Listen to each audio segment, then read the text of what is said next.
Hello everyone. तो कल के टॉपिक में हमने मोशन कंप्लीट किया था, आज हम करेंगे टाइम। तो टाइम सब जानते हैं, टाइम के बारे में। सुबह स्कूल जाते हो टाइम से पहुंचना होता है, तो टाइम एक इम्पॉर्टेंट फैक्टर है हमारी डेली लाइफ में और सब इसके बारे में जानते हैं। तो time plays an important role in our life. Any change और movement which takes place is understood in terms of physical dimension called time. कोई भी मूवमेंट है या कोई भी चेंज होता है तो हम किससे समझते हैं? टाइम से समझते हैं कि हाँ, इस टाइम पे ये हुआ, इस टाइम पे ऐसा हुआ, इस टाइम पे ये मूव किया। तो हम टाइम जो होता है कनेक्टेड होता है। तो टाइम और चेंज जो होता है क्या होता है? आपस में लिंक्ड होते हैं। कोई भी चेंज हुआ तो किस टाइम पर हुआ, ये हम डिफाइन करते हैं साथ साथ में ही। अब कुछ नेचुरल इवेंट्स भी हैं, जैसे सोलर है, लूनर एक्लिप्स है, देन सीजन्स का आना है। ये क्या होते हैं? ये अपने आप को रिपीट करते हैं कुछ इंटरवल के बाद, है ना।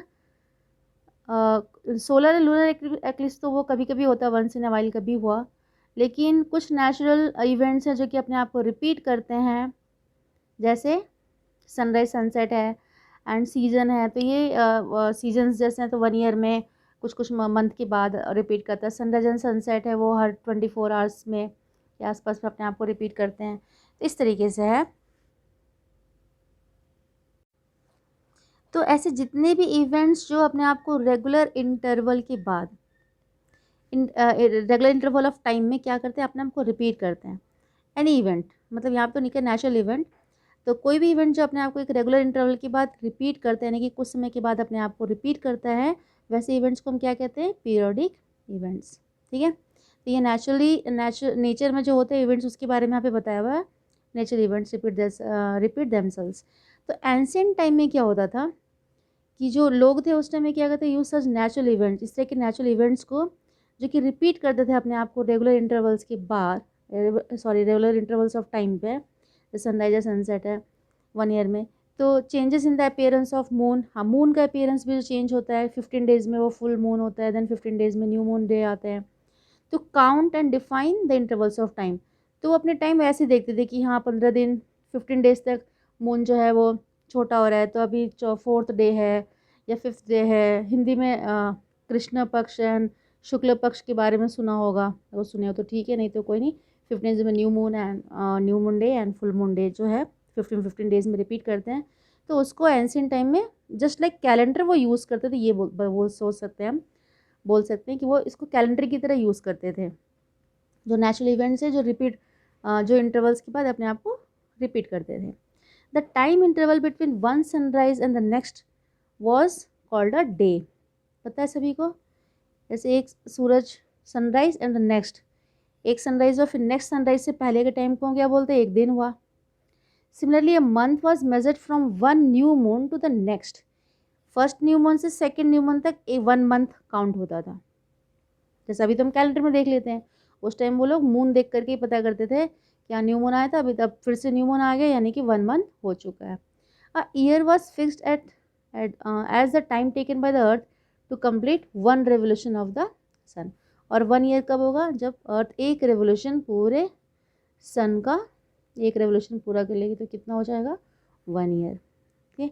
अब मेजरमेंट ऑफ टाइम तो किस तरीके से मेजर करते थे? अभी तो हम क्लॉक या वॉच में देख लेते हैं, उस टाइम मेजरमेंट कैसा था अर्ली टाइम्स में, और अब कैसे करते हैं, हम दोनों चीज़ें देखते हैं नेक्स्ट टॉपिक पे।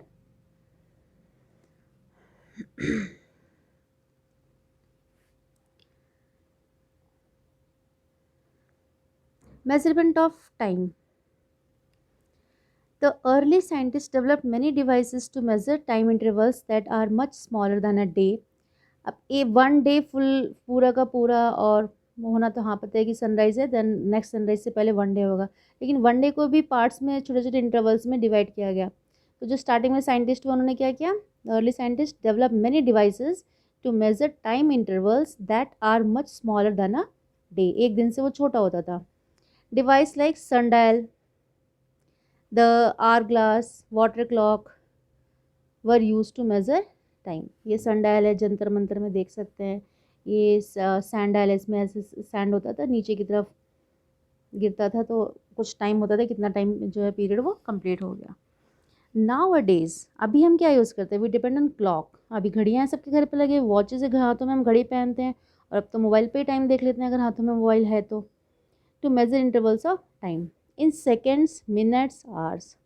होते हैं ना, जो डिजिटल वॉच है उसके अंदर ये तीनों आते हैं, आवर्स, मिनट्स एंड सेकेंड। और जो वो जो मिनट हैंड आवर हैंड वाले आते हैं तो उसमें भी हम तीनों चीज़ें देख सकते हैं। Clock and watches are time measuring devices that we now use most often. तो अभी के टाइम में हम क्या यूज़ कर रहे हैं, क्लॉक एंड वॉचेस।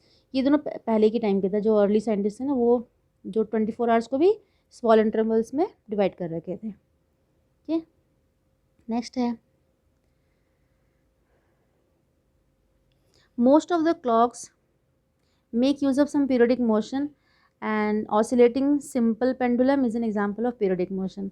अभी भी हम इसके पहले भी हमने पीरियडिक मोशन के बारे में पढ़ा है, पीरियडिक इवेंट्स जो नेचुरल इवेंट्स थे। तो यहाँ पे पीरियडिक मोशन तो ऐसे, क्योंकि जितने भी क्लॉक हैं वो पीरियडिक मोशन को फॉलो करते हो, क्योंकि वो oscillating simple pendulum is an example of periodic motion. Pendulum जानते हो क्या होता है, ये है पेंडुलम, देखो।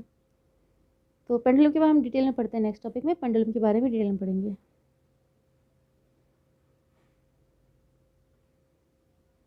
Simple pendulum, a simple pendulum is made up of a metal ball. ये जो नीचे इसको हम क्या बोलते हैं, मेटल बॉल, जो कि बोलते हैं bob, attach to a taut light string और thread that is fixed rigidly at one end. यहाँ पर इस एक थ्रेड के साथ ही टाइटली इसको हम बांध के रखते हैं, इस बॉल को। The bob of the pendulum is free to oscillate, और ये इस तरीके से आराम से ऐसे करके घूम सकता है, ऐसे करके ना आराम से घूम सकता है। ठीक है, देन तो the bob of the pendulum is free to oscillate when the pendulum is at rest, it is at the mean position। इसको मैं डायग्राम से पूरा समझाती हूँ।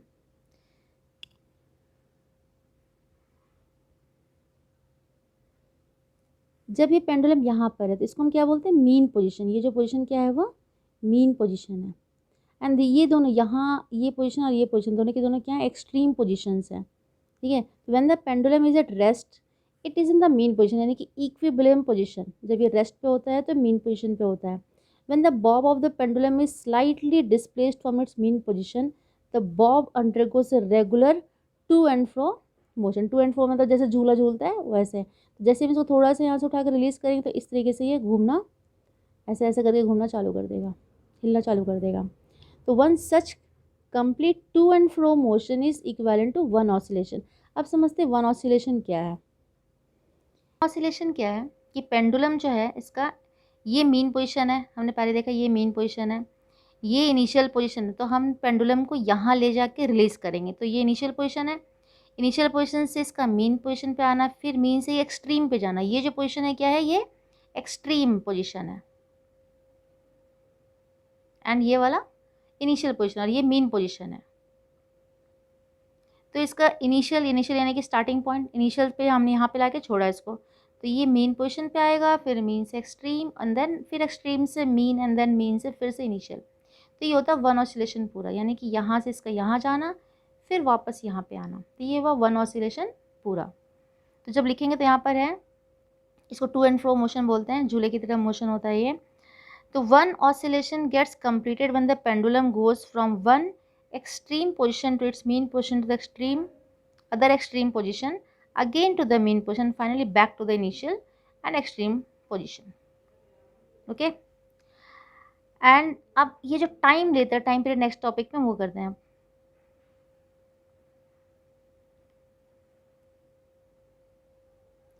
अब time taken for one complete oscillation by the pendulum is known as the time period. Very important कि एक जो पेंडुलम था उसको एक ऑसिलेशन पूरा करने में, यानी कि यहाँ से यहाँ फिर वापस यहाँ आने में जितना भी टाइम लगेगा उसको हम क्या बोलते हैं, टाइम पीरियड। तो time taken for one complete oscillation by the pendulum is known as time period. Okay, तो आपकी समझ में आया होगा। नेक्स्ट है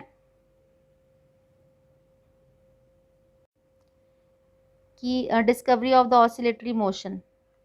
तो ये डिस्कवर किया था पेंडुलम का प्रॉपर्टीज ऑफ, जो डिस्कवरी ऑसिलेटरी मोशन का गैलीलियो ने किया था। The story goes that one day during his visit to church he notice that the gaseous lamp hanging from the ceiling was swinging due to the breeze. तो हवा की वजह से वो चर्च में गए थे, तो वहाँ पे जो लैम्प ऐसे टंगे हुए थे ऊपर, वो स्विंग कर रहे थे यहाँ से वहाँ, हवा की वजह से। तो Galileo notice that the swinging was a periodic in nature. तो देखा कि जो स्विंगिंग था वो पीरियडिक था, क्योंकि वो अपने आप को रिपीट कर रहे थे हर एक टाइम पे। He measured their time period by counting of the beats on his wrist. और वो कितनी बार ऐसे मूव करे तो उन्होंने वो अपने वो उंगलियों पे काउंट करके देखे कि हाँ कितने, मतलब टाइम पीरियड की तरह से टाइम पीरियड निकाला उन्होंने। तो these observations helped him to understand and formulate the basic ideas about the simple pendulum। तो सिंपल पेंडुलम को जो आइडिया थे वो वहीं से उनको मिला और उन्होंने दी थी ये आइडिया। नेक्स्ट है, ये एक्टिविटी है, इसको देखते हैं। Activity is to measure the time period of simple pendulum. अब सिंपल से इसका हम टाइम पीरियड चेक करेंगे, यानी कि हम इसको यहाँ से रिलीज़ करेंगे और देखेंगे कि वापस मतलब बी तक, बी से हम छोड़ेंगे तो बी से ओ, फिर ओ से ए, देन ए से अगेन ओ एंड बी तक आने में कितना टाइम इसको लग रहा है। तो यहाँ पर ये एक्टिविटी लेट द, ये 5 सेंटीमीटर का थ्रेड से इसको बांध के और चेक करेंगे इसको। Let the pendulum oscillate for some time, start a stop watch. जो वॉच है ना, स्टॉप वॉच यूज़ करके हम टाइम चेक करेंगे। मतलब bob is at one of extreme position, let the bob complete say 10 oscillation, stop the watch clock at this instant and record the time taken to complete 10 oscillations.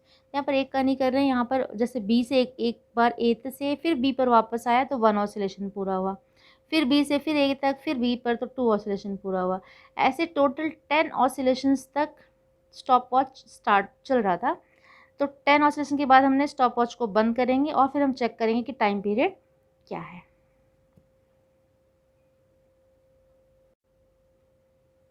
तो 10 oscillations का हमने time note करके इसके बाद क्या करना है कि टाइम पीरियड हमें फाइंड आउट करना है। तो हम करेंगे क्या कि हमने जो टाइम निकाला वो कितने के लिए है, 10 ऑसिलेशंस के लिए है। तो करेंगे क्या हम कि the time period in this time divided by 10। तो जितना टाइम लिया गया इस टाइम पे, टोटल टाइम जो स्टॉप वॉच में शो कर रहा था उसको किससे में डिवाइड करना है, 10 से। तो क्या निकलेगा, टाइम पीरियड ऑफ 1 ऑसिलेशन। तो टाइम पीरियड में हम 1 ऑसिलेशन का ही टाइम निकालते हैं, ठीक है। तो यहाँ लेंथ ऑफ थ्रेड लिखना है कितने सेंटीमीटर का लिया है। नेक्स्ट टॉपिक इज, यहाँ भी एक एक्टिविटी है कि time taken for 10 oscillations in second, कितना कितना टाइम ले रहे हैं 10 ऑसिलेशन के लिए, एंड टाइम पीरियड हम time taken for 10 oscillations and 10 से डिवाइड करके यहाँ पर हम टाइम निकालेंगे। तो ये टेबल ये करना है, इसको फिलअप करना है इस टेबल को। ओके, नेक्स्ट है,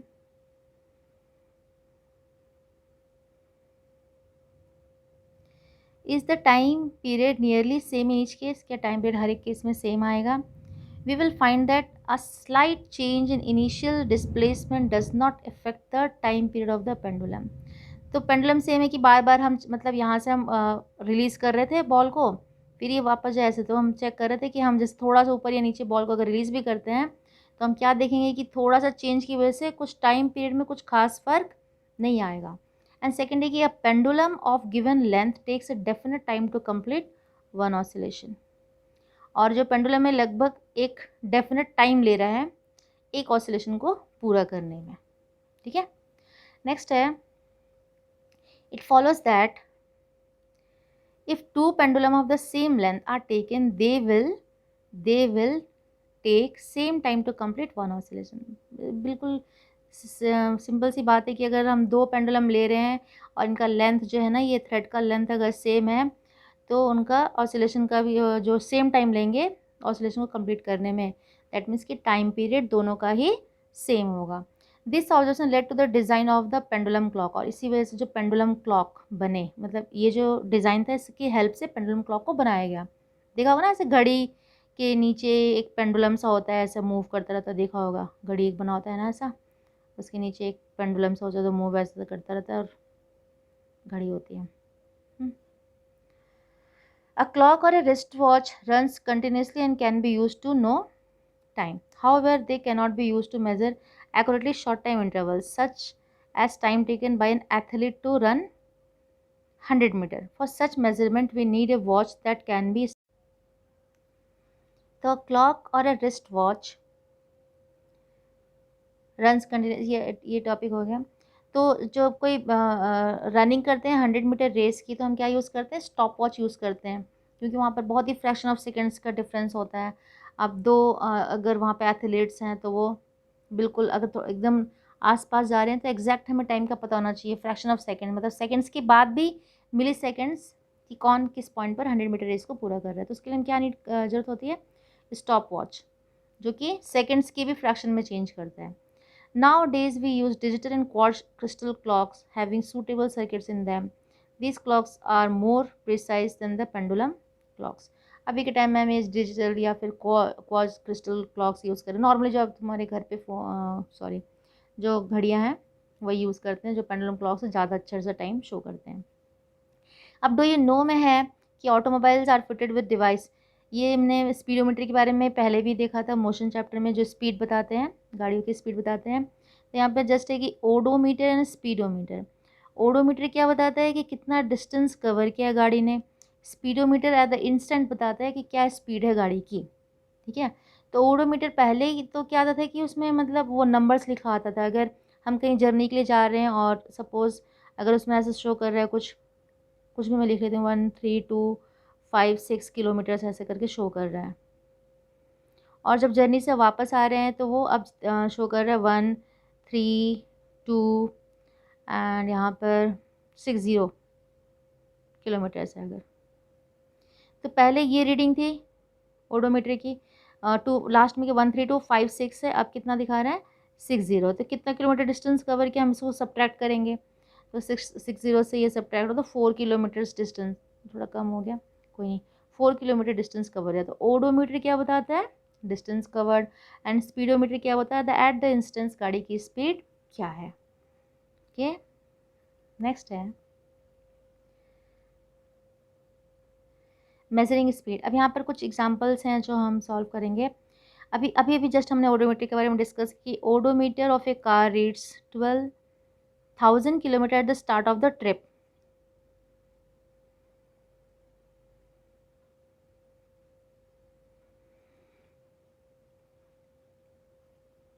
And 12,400 kilometer at the end of the trip. If the trip took 8 hours, find the average speed of the car. तो 12,400 end of the trip, starting में कितना था 12,000, तो सीधे सीधे दिख रहा है कि कितना किलोमीटर्स हमने डिस्टेंस कवर किया है 4,000। जो हमारा ट्रिप था कितने किलोमीटर्स का था, सॉरी 400 किलोमीटर का, 400 किलोमीटर का डिस्टेंस था। यहाँ पे देखो सब्ट्रैक्ट करके निकालो 400 किलोमीटर्स एंड टाइम है 8 आवर्स, एंड स्पीड का हमें फॉर्मूला पता है, speed is equal to distance covered upon में टाइम। तो डिस्टेंस कवर्ड अपॉन में time that is 50 kilometre per hour, जो कि स्पीड का ऐसा यूनिट है, सॉरी स्पीड का यूनिट है ये, किलोमीटर्स पर आवर ऐसा यूनिट मीटर पर सेकेंड है, हमने मोशन में डिस्कस कर रखा है इसके बारे में। नेक्स्ट क्वेश्चन है activity 3, to measure the speed of various objects. यहाँ पे कुछ ऑब्जेक्ट्स का स्पीड चेक करेंगे, मेजर करेंगे, sorry. Take a long flat ordinary wooden board या surface that can be kept inclined. Inclined यानी कि ऐसा तिरछा सा रखा हुआ है बोर्ड, दिख रहा है ये वाला बोर्ड, एट डिफरेंट एंगल्स, यानी कि ये जो एंगल है अलग अलग एंगल्स पर हम इसको रखेंगे। अभी जो भी एंगल है अराउंड ये 30-40 के आसपास में दिख रहा है। Also take various objects like pencil और टॉय, पेंसिल से toy, car, a plastic ball, a glass ball and a tennis ball which can roll down the inclined पे, जो कि इसे रोल कर सकता है। जैसे यहाँ से बॉल अभी रोल कर रहे हैं, फिर पेंसिल रोल करेंगे, फिर कोई टॉय कार होती है वो रोल करके के हम यहाँ पर देखेंगे। तो यहाँ पर टाइम, यहाँ पर हम स्टार्ट करेंगे उस टाइम टाइम 0 होगा। जब यहाँ पे आ रहा है तो क्या टाइम होगा हम नोट करेंगे कि यहाँ से यहाँ तक कितना टाइम, और ये हो गया इसका डिस्टेंस, इसका जो लेंथ होगा ना ये स्लोप का, वो क्या हो जाएगा डिस्टेंस।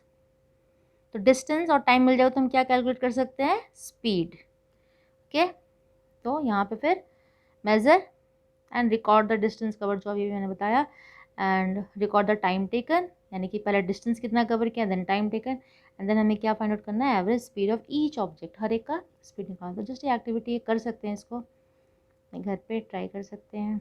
यहाँ पर ये टेबल इसको फिलअप करना है, सभी का एवरेज स्पीड फाइंड आउट करके। हाफ ए डन भी बोला हुआ यहाँ पर कि हाफ ए डन मतलब आधे आधे पे, यानी कि जो जैसे ये था ना इंक्लाइंड, ये हमने डिस्टेंस लिया था तो डिस्टेंस में इसको हाफ कर देना, d/2, यानी कि डिस्टेंस जो भी होगा उसको हम आधा करके भी चेक कर सकते हैं। Is the average speed during the full length roll equal to the average speed when its roll from half way down to the inclined plane. तो फिर हम यहाँ से क्या फाइंड आउट करेंगे, एवरेज स्पीड फाउंड आउट करेंगे यहाँ से।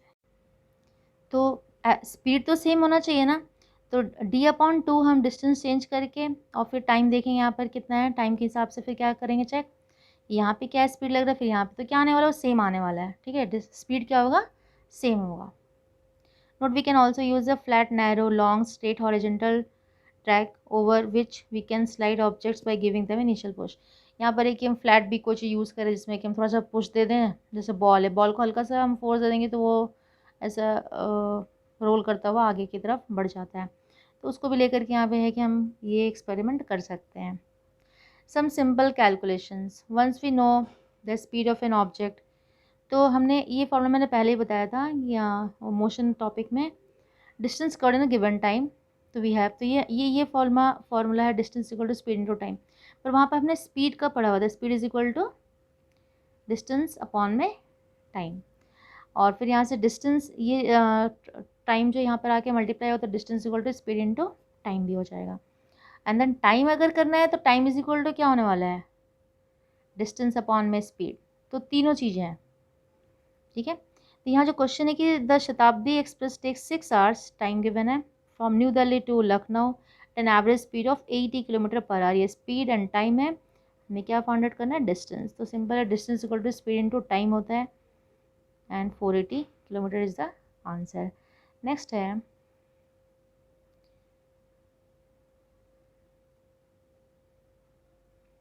ये मैंने जो अभी बताया, ये सेम चीज़ यहाँ पर, time taken is equal to distance covered upon में स्पीड।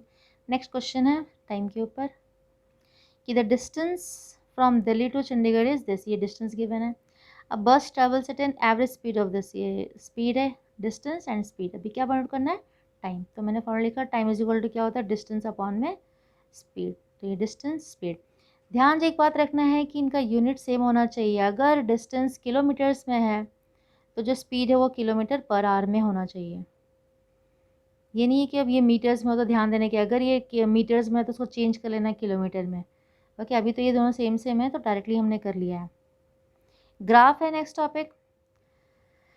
तो ग्राफ में क्या है कि जब भी कोई भी चीज़ ग्राफ से रिप्रेजेंट करते हैं तो वो चीज़ें हमें ज़्यादा अच्छे से समझ पाते हैं हम। कोई भी we all know that a given idea or concept becomes easier to understand if we can give it a pictorial form। कोई भी चीज़ पिक्चर से हम ज़्यादा से समझ पाते हैं। the idea or concept that appears to come alive as it was। मतलब एक डेटा लिखा हुआ है, मतलब पूरी नंबर्स और डिस्टेंस लिखा हुआ, वो हम समझ में नहीं आता, लेकिन जैसे हम ग्राफ में कोई चीज़ को देखते हैं तो अच्छे से समझ पाते हैं। तो पिक्टोरियल फॉर्म में कोई भी चीज़ बहुत ही अच्छे से समझ में आता है। तो graph very often use in science, mathematics and other fields of study help us having such an pictorial and alive representation। They enable us to communicate information in an interesting and visual manner। बहुत interesting और visual तरीके से, visual manner से हम चीज़ों को समझ पाते हैं। Depending on the information to be conveyed and its specific use we often draw many types of graph. Graph के भी अलग अलग टाइप होंगे, मैथ्स में पढ़े होगे बार ग्राफ, देन वो हिस्टोग्राम से ग्राफ बनाते हैं, देन लाइन ग्राफ है, ये पाई चार्ट है, नीचे हम आते हैं the bar graph, pie graph, linear straight line graph और some of the other different types of graph. Of these straight line और linear graphs are used most of one in science. Science में ज़्यादातर क्या use करते हैं, linear graph या फिर straight line graph. नीचे अब कुछ ग्राफ के दे रखे इमेजेस, ये बार ग्राफ है, सेकंड पाई चार्ट है, ठीक है, बार ग्राफ पाई चार्ट। यहाँ पर अब इजीली हम देख सकते हैं, जैसे यहाँ पर methods of travelling to school, school बच्चे जा रहे हैं, क्या क्या मेथड है। सबसे ज़्यादा यहाँ पर ये दिख रहा है वॉकिंग, ये थोड़ा कलर यहाँ पर है, तो ऐसे कार है, बस है, तो हम यहाँ पर कलर से मैच कर सकते हैं कि सबसे ज़्यादा लोग किससे जा रहे हैं। यहाँ पर ये रेड कलर भी, ये भी दिख रहा है, टैक्सी से भी आने वाले हैं, देन ग्रीन है, देन ये है, तो सबसे कम ये रेड वाला दिख रहा है।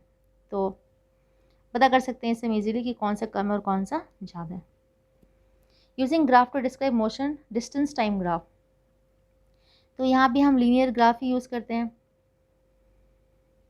Of an object on such linear graph you generally choose x axis and x axis, जिसको कि हम टाइम, जैसे इस तरीके से होता है ग्राफ ना, तो ये वाला होता है एक्स एक्सिस, ठीक है, और ये वाला होता है वाई एक्सिस।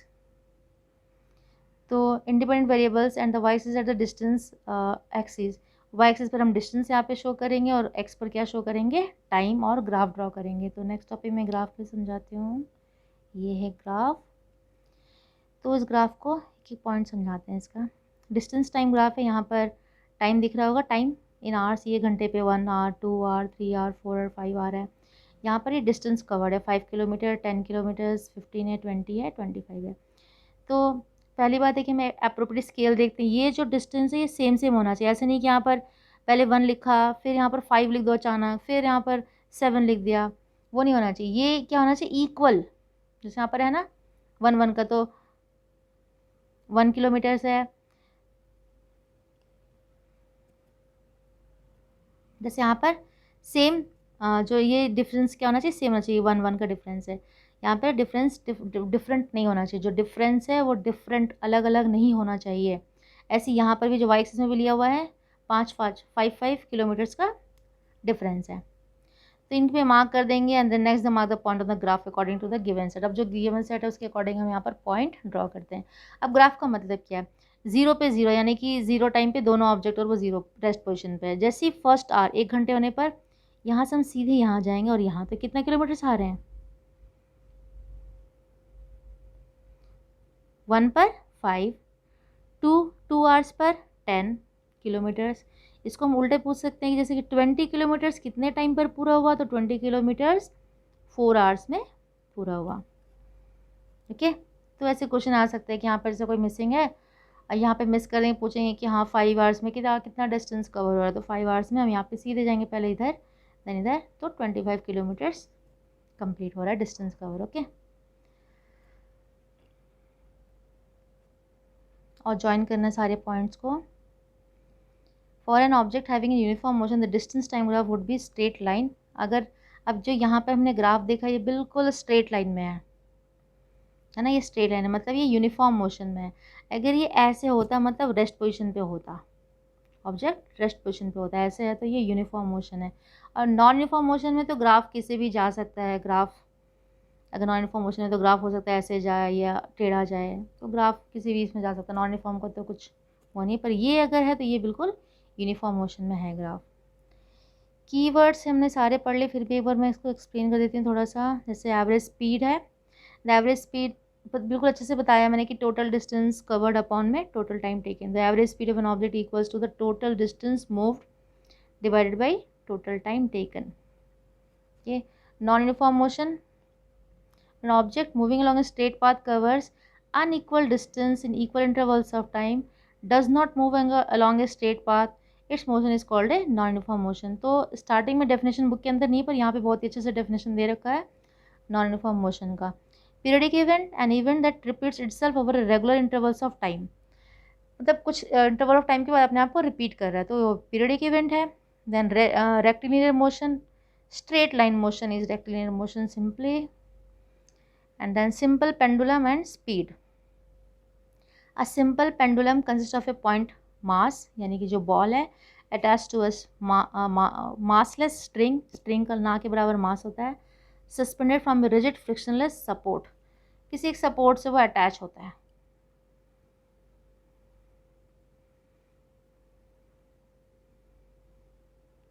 तो किसी सपोर्ट से अटैच होता है एक स्ट्रिंग, इसके नीचे होता है ball. And speed is measured how fast an object is moving, or speed can be regarded as an indicator of the rate rapidity of a given object। तो ये मोशन टॉपिक में बिल्कुल क्लियरली ऐसे ही था। Time, period of a pendulum, time taken to complete one oscillation। and uniform motion when an object moves on a straight covers equal distance in equal intervals of time, तो ये uniform motion हो जाता है। Then you must know में है, ये हमने सारे टॉपिक पढ़ लिए हैं, फिर भी एक बार इसको रीडिंग कर लेने से ठीक रहेगा। इसको जस्ट रीड आउट, ये हमने सारे टॉपिक कर चुके हैं बुक के अंदर, बहुत ही अच्छे से एक्सप्लेनेशन है इसका।